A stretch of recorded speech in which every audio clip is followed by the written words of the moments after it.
mamangdagi dum hainaraga laaba pot amane bu ko sarkar sembagi masi ihau madu masi position mayam sing asi mayam hen loi khangna re aina mu masida technical mayam man nainaru bagi mathau tadre na khali mamang da moi Delhi da chatna ko tana khadutana mayam honoru re center na kari harak pano haiba kaishu akhoi thodo pare pakhang de moi na haiba wadu khaktani na be mu ra popular government ama semu pe yai semu na ba thorang tauri na haiba gi pod ama dum ai si matang da comment de hanan thamjakre अखोगी हजिक लेरिबा issue सी अखोगी लुसिंगबा लेतबगी अमा लेतबगी issue नते पॉलिटिकल की लेबा प्रॉब्लम नते लेरिबा पोचे लो एंड ऑर्डर की ममांग दसु हजिक ngasi खरी मरी नोंनिनी की ममांग साइड दसु हाने की एक्सीएम ना मेजॉरिटी की नत्रगना लीडरशिप की इशू नते लेबा गवर्नमेंट से सरकार सेम दिबा पीआरसी लो एंड ऑर्डर की नि मदना मेजॉरिटी दुना अमनी नतबि लेबा सी लो एंड से हाना मेंटेन तव मथौ ताए हाइदना मधुगी पोतु माइ कमेंट सुथोलक ममांग होई मैम नैनब यावनग्रेदना को होजिक लेरिबा इशू दी लीडरशिप हाइबदुदी लेबु लेरो हाइदि अमा दुम सेमगनी सैतरब तोइबे याय अमोबे लेबाक्सिगी लुसिंगबा लेता होजिक लेरिबा पोति सेंटर नोइगी लुसिंगबदु खल्लगा सेमो हाइबगी याथंग अमा लेतबा पोतु नेबा लाइसे और नतरगा सेंटर ना अखोइना सी लुसिंगबसी खल्लनी नोइ एक्सेप्ट तौरोना हाइबदुगी वादुगी वाफमदुगी वांगमदा पोत अमा लेरिएबा होजिक लेबाक सिदा नॉर्मल सी हाइबा पोचिमा कोई लानबा याना सत्रिबा डिस्ट्रिक्ट कम्युनिकेट तौबा याद्रिबा एनी फिल्म अमा लेत्रिबा फिल्म से मसीगी नॉर्मल सी से मसी लेरे हाइबा से अखोई मणिपुर दा तंगदु लेता फिल्म अमा लेरे अदना मोगी पॉपुलर गवर्नमेंट अमा लिंगबा यारने ना गवर्नर रिपोर्टिंग अमा तौबम संगेबा सी हेक रिपोर्ट सी लेत्रिबोक्ति लीडर लेगेरा लेरोयरा अमा तौ लीडर दु थोलकनेबा दुमको अमा ओबे मोइना क्लेम तौरसु यारोय पार्टी थादो सखिबा खोखिबा बीजेपी अमत लेहौदबा हाइबदो तोंगाबमनी अदो इलेक्शन सु दुम तौरोयबा लेबा film तुदे दको हाइदि normal CC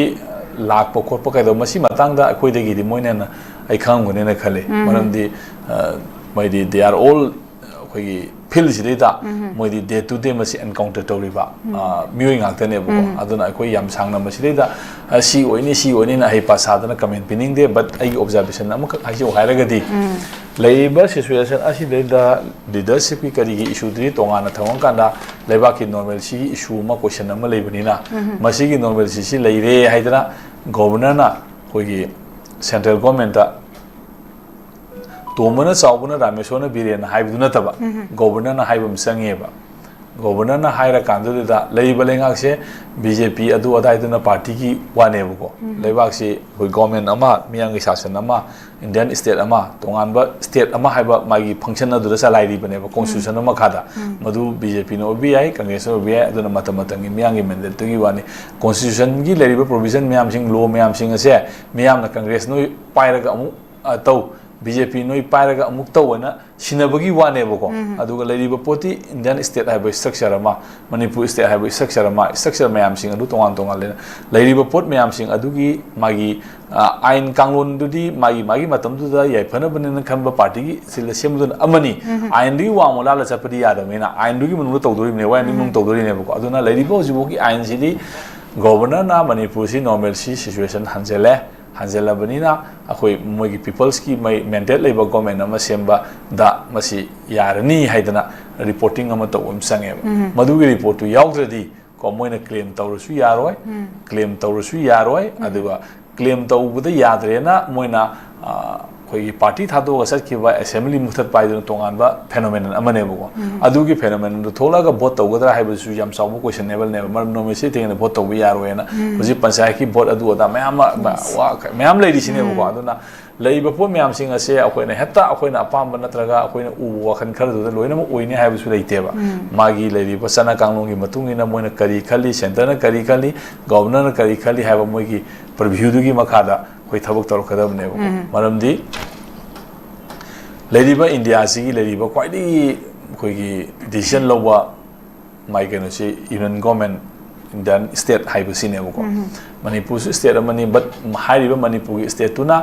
थोइबा Manipur state तु लेरिबा मणिपुर सी इंडिया की स्टेट अमोइ तारगसु मणिपुर की लेरिबा लो एंड ऑर्डर की सिचुएशन ना होल इंडिया की यूनियन मागी स्टेट अदुदा डिस्टर्ब ओइबा तारगदि सेंटर इंटरवेन तौरक पाइबसि मथौ ताबने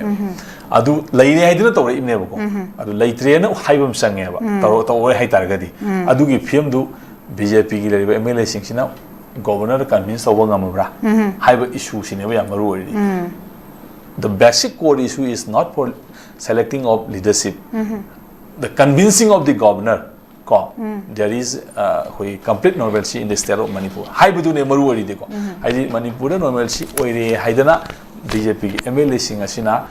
khoi center amadi governor da convince over ngambagi mokhoi da pangal lerabra mokhoi shakti lerabra haibo dugi issue du ne government semaga mai lena karche moina ngamaga di semani ngamdaga di semaro